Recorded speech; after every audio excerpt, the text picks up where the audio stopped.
Dua pelaku pencuri sepeda motor terekam kamera CCTV di Jalan Ayani, Kecamatan Jakabaring, Palembang, tepatnya di depan toko aksesoris handphone Okta Gadget.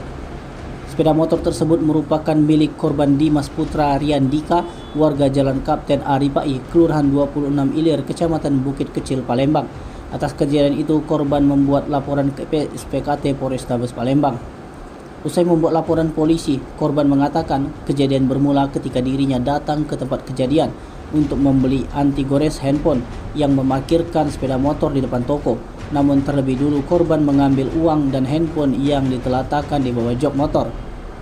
Mengetahui motor sudah hilang, diakui korban, dirinya pun meminta tolong pihak toko untuk mengecek kamera CCTV di seputaran parkiran. Ternyata benar, ada dua pelaku yang mencuri sepeda motor. Satu orang turun mengambil motor dan satunya lagi menunggu di atas motor. Atas kejadian tersebut, korban kehilangan satu unit sepeda motor jenis Honda Beat set dengan nopol BG 2768 AEN warna hitam dan satu buah dompet berisi dokumen seperti KTP, ATM, SIM C dan BPJS dan lainnya. Dia berharap pelaku segera ditangkap dan dapat mempertanggungjawabkan perbuatannya. Sementara itu, laporan korban sudah diterima pihak piket SPKT Polrestabes Palembang atas tindak pidana pencurian dimana dimaksud dengan pasal 362 KUHP, dan laporan korban akan diserahkan ke unit reskrim.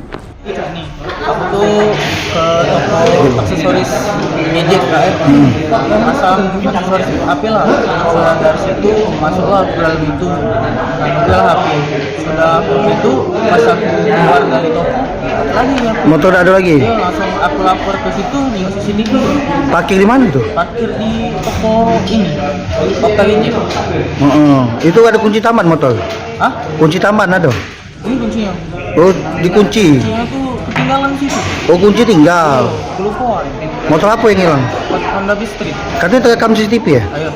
Jelas itu ya, terekam CCTV. Dari CCTV berapa orang pelakunya? Gongnya. Iya.